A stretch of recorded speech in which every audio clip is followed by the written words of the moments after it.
Volume of cube, देखिए इधर volume of cube दिया है 1331 सेंटीमीटर क्यूब।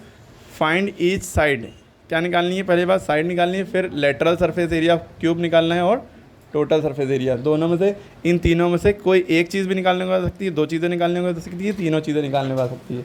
और ये क्लास 6, 7, 8 तक तो आता ही है और ये बोर्ड में आया हुआ क्वेश्चन है, ठीक है। तो आप कैसे करेंगे? वॉल्यूम ऑफ क्यूब की वैल्यू दी है 1331, यानी कि आप पहले वॉल्यूम ऑफ क्यूब का फॉर्मूला लगाएंगे, जो दिया है उसी का फॉर्मूला लगाएं। वॉल्यूम ऑफ क्यूब की वैल्यू क्या दी है? 1331, तो वॉल्यूम ऑफ क्यूब बराबर 1331 दिया है, 1331, ठीक है।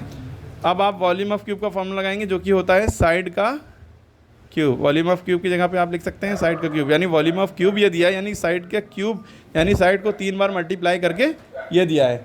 आपको निकालना क्या है? क्यूब की साइड, यानी कि ये क्यूब होता है, यह हमारा क्यूब हो गया ना, इसकी ये जो साइड है, इस साइड की वैल्यू निकालें। इसका पूरे का वॉल्यूम दिया हुआ है, यानी कि इसके अंदर कितनी जगह है वो दिया हुआ है, या ये कितनी जगह घेरेगा। तो साइड निकालने के लिए आप क्या करेंगे? ये क्यूब है, ये क्यूब यानी पावर 3 को क्यूब कहते हैं, उधर जाता है तो क्यूब रूट हो जाता है, यानी रूट के ऊपर ये छोटा सा क्यूब लगा देते हैं। दिख रहा है ना आपको? अगर आपने ये 3 नहीं लगाया तो वो स्क्वायर रूट मान लिया जाएगा, सवाल गलत हो जाएगा, ठीक है। 3 लगाना ज़रूरी है। अब इसका आप क्या निकालेंगे? रफ कॉलम में क्या निकालेंगे आप? इसका एलसीएम नहीं कहते हैं, इसको फैक्टर कहते हैं। बहुत से लोग इसको एलसीएम समझते हैं। एलसीएम हमेशा 2 नंबर या 2 से ज़्यादा नंबर का करा जाता है, ठीक है। वरना एक नंबर के लिए अगर आपके पास 2-3 नंबर हैं तो 2-3 नंबर को अलग अलग करके भी कर सकते हैं, लेकिन यहाँ पे तो एक ही नंबर है तो इसका फैक्टर निकलता है, वो लोग एलसीएम समझते हैं।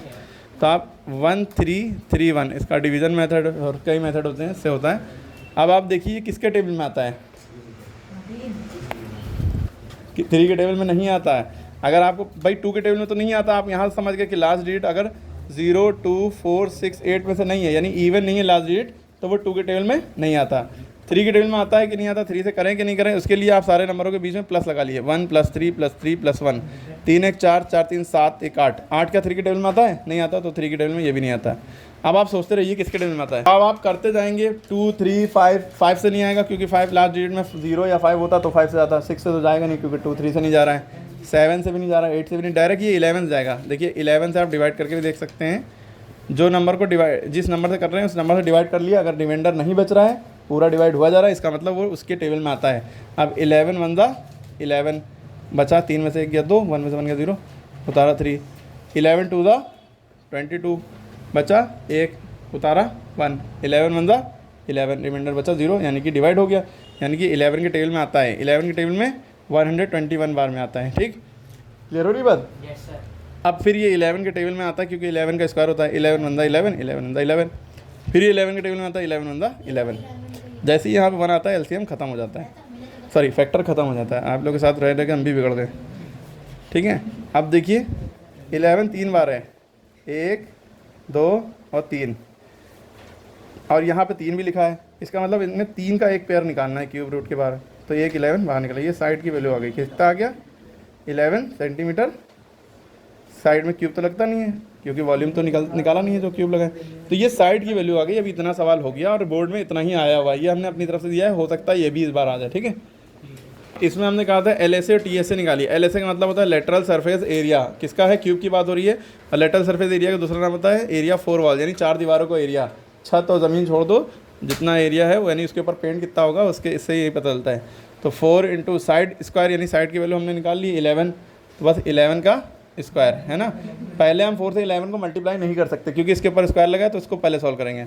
तो 4 × 11 का स्क्वायर होता है 121, 11 का स्क्वायर मतलब 11 × 11, ये ना कर दिएगा 11 × 2, ठीक है।